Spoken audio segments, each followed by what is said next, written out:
Saudara-saudara kaum muslimin rahimakumullah, itu neraka jahanam. Yang kedua dinamakan neraka jahim. Siapa mereka ini para penghuninya? Siapa mereka ini para penghuninya? Pertama dalam surah At-Takatsur, yaitu orang-orang yang bermegah-megah dengan dunia, menumpuk-numpuk harta, lalu lupa dengan kesibukan harta itu, lupa kepada kehidupan yang akhirat nanti. Alhaakumut takatsur hatta zurtumul maqabir kalla sawfa ta'lamun thumma kalla sawfa ta'lamun kalla law ta'lamuna ilmal yaqin la tarawunnal jahim. Kamu telah lalai akibat apa? At-takatsur. Ini penyakit pertama yang menyebabkan orang sampai ke neraka jahim. Penyakit takatsur. Dan itu penyakit zaman sekarang. Berlomba-lomba dengan kemegahan materi, berlomba-lomba dengan kemegahan dunia. Padahal kalau urusan itu kita berlomba, tidak akan pernah sampai finish. Percayalah itu, tidak akan pernah finish. Sebab kemegahan dunia siklus, lingkaran setan. Kita anggap kalau punya duit 1 juta tenang, punya 1 juta berubah pikiran, lain lagi. Kita anggap kalau punya mobil enak, sudah punya mobil, lain lagi problemnya. Kita anggap kalau rumah sudah gedung, enak hidup, punya rumah gedung, lain lagi problemnya. Makanya pesan Nabi, kalau ingin hidup tenang, urusan dunia lihat ke bawah, urusan akhirat lihat ke atas. Sering dicontohkan kalau punya mobil, bilang alhamdulillah kita punya mobil, tangga kita cuma punya motor. Kata yang punya motor, syukur banget kita punya motor, tangga kita punya sepeda doang. Kemana-mana kekejek mulu. Dayung. Kata yang punya sepeda, alhamdulillah kita punya sepeda, tetangga kita cuma jalan kaki, kemana-mana ngetuk mulu. Kata yang jalan kaki, alhamdulillah masih bisa jalan, tangga kita sebelah lumpuh bertahun-tahun nggak kemana-mana. Kata yang lumpuh, alhamdulillah masih hidup, tangga kita kemarin mati nggak balik lagi. Itu dalam urusan dunia, sehingga sifat takatsur ini hilang. Tapi urusan akhirat lihat ke atas. Kalau dia begitu sibuknya bisa jaga sholat, kenapa saya tidak? Kalau dia hidupnya sederhana, rajin sedekah, kenapa saya yang lebih kok enggak sanggup? Kalau dia bisa baca Quran, kenapa saya enggak? Lalu timbul gairah ingin mencontoh orang dalam urusan ibadah, menimbulkan ketenangan jiwa. Dan itu ada garis finishnya. Tapi kalau yang lumpuh lihat yang bisa jalan lihat yang naik sepeda, yang sepeda naik punya lihat motor, sudah punya motor lihat mobil, lihat pesawat terbang, lihat kereta api. Kapanlah awak nih mau bersyukur? Yang ada kurang saja, padahal nikmat itu tidak pernah berhenti. Bukan dilarang orang kaya, tetapi perlombaan memperkaya diri itu yang dilarang. Karena kalau sudah perlombaan namanya jor-joran sifatnya.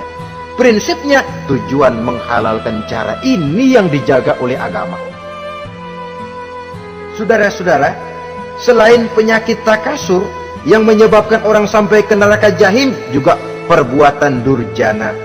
Dalam Al-Infitor ayat 13-14, innal abrara lafi na'im wa innal fujjara lafi jahim. Orang-orang yang berbakti, berbuat kebajikan, mereka akan mendapatkan neraka surga naim. Tetapi orang-orang yang fujar, durjana, kurang ajar, durhaka, lafi jahim, mereka akan mendapatkan neraka jahim.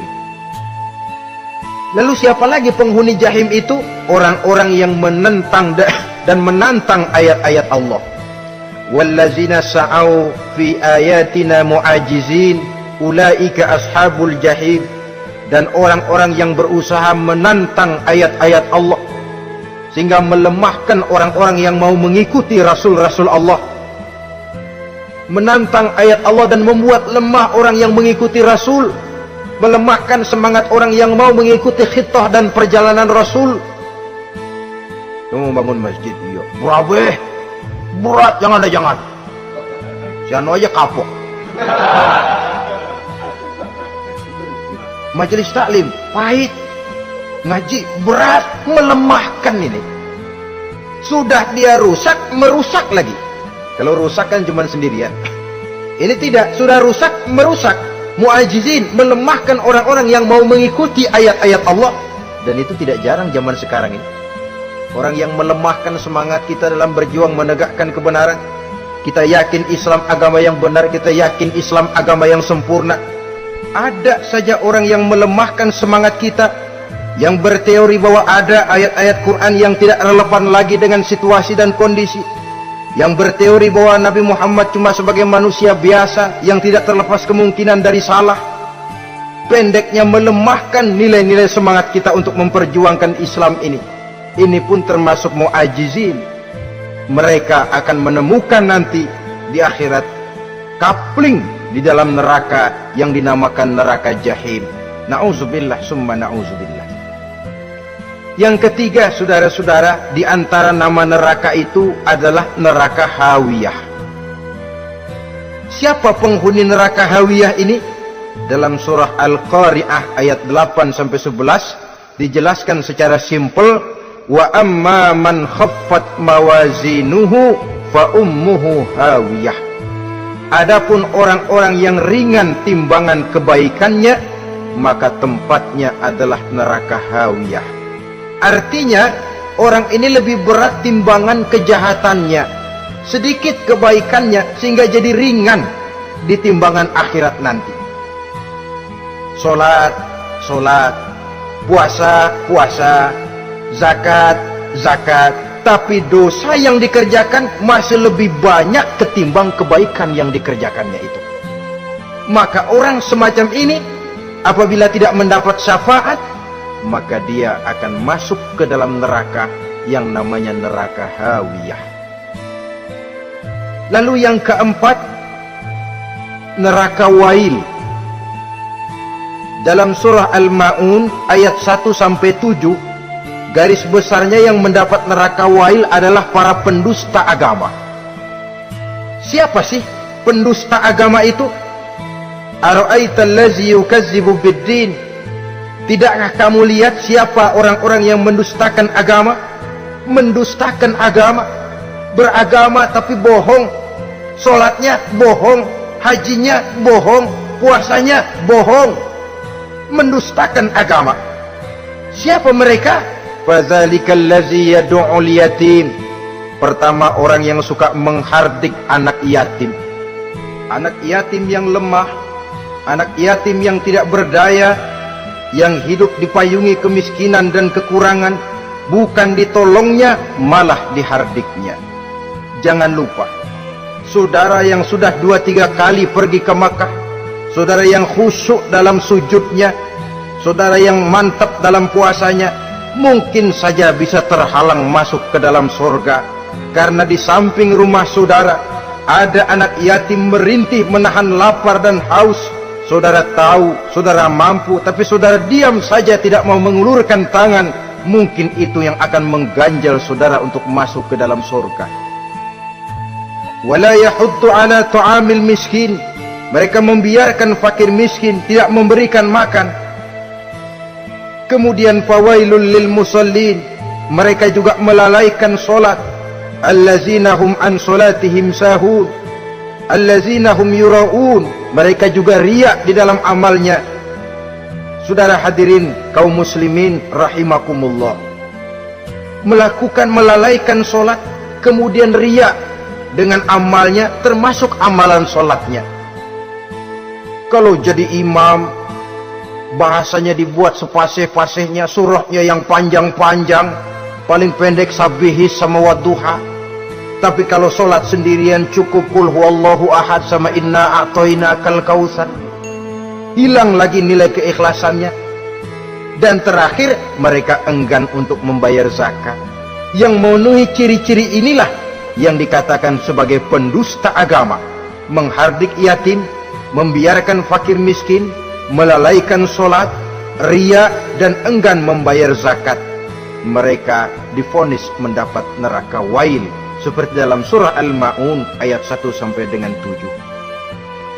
Saudara-saudara kaum muslimin rahimakumullah. Yang kelima, neraka sa'ir. Neraka sa'ir ini pertama buat mereka yang memakan harta yatim. Kalau tadi tidak mau membantu, ini malah membantu, tapi tujuannya malah ngobyekin anak yatim. mereka yang memakan harta yatim. Dalam An-Nisa ayat 10, innal ladzina ya'kuluna amwalal yatama zulman innama ya'kuluna fi butunihim nara wa sayaslawna sa'ira.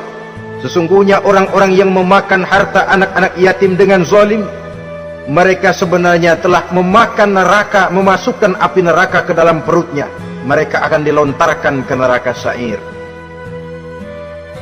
Selain itu, orang-orang yang mengingkari apa yang diturunkan oleh Allah Subhanahu wa ta'ala, mengingkari kebenaran Quran, mengingkari Rasul, pendeknya mengingkari Islam, dijelaskan dalam surah Luqman ayat 21.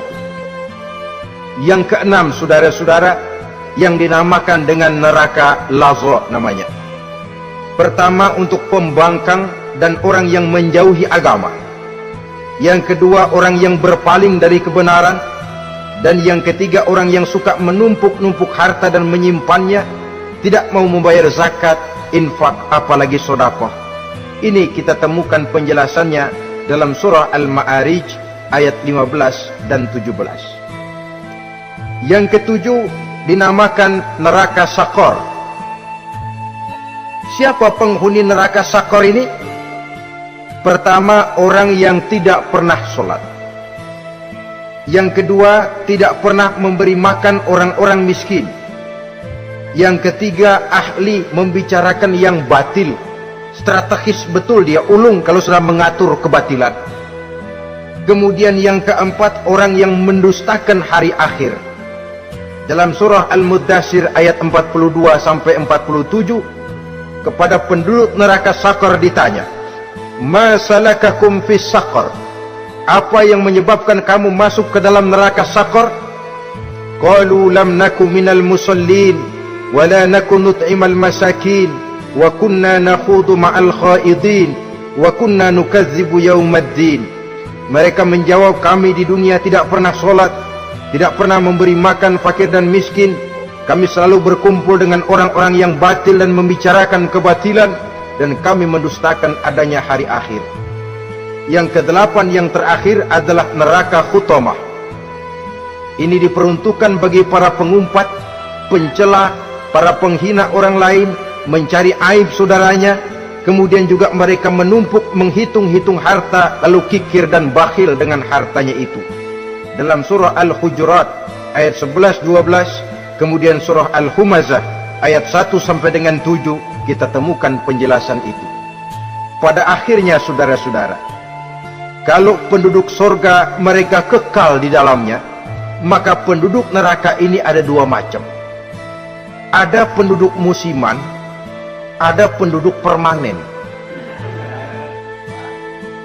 Kalau yang namanya penduduk permanen itu sudah punya paspor KTP itu. Memang penduduk permanen itu mereka yang kekal selama-lamanya di dalam neraka. Mereka lah orang-orang musyrik dan orang-orang kafir, termasuk orang-orang munafik. Bahkan lebih dahsyat lagi yang namanya munafik. Kata Allah, innal munafiqin fid darkil asfal minan nar. Orang munafik itu berada di dasar jurang neraka yang paling bawah, keraknya neraka. Saudara-saudara, adapun penduduk yang semi permanen, ia masuk neraka buat sementara saja, sekedar dengan dosa-dosa yang dikerjakannya. Mereka adalah orang-orang mukmin yang asli, orang-orang Islam yang waktu di dunianya berbuat dosa. Mereka masuk ke dalam neraka, menerima azab sesuai dengan dosa yang dikerjakannya. Setelah itu mereka akan diangkat dari surga untuk ditempatkan di dalam, mereka akan diangkat dari neraka untuk ditempatkan di dalam surganya Allah Subhanahu wa ta'ala. Seperti banyak dijelaskan dalam hadis-hadis sahih yang diriwayatkan oleh Imam Bukhari dan Muslim. Nah, inilah sekelumit tentang neraka dan calon-calon penghuninya. Mudah-mudahan Allah jauhkan kita, Allah jauhkan anak cucu kita, Allah jauhkan seluruh keluarga kita dari neraka dan dari azab neraka. Terima kasih dan mohon maaf. Wassalamualaikum warahmatullahi wabarakatuh. Waalaikumsalam.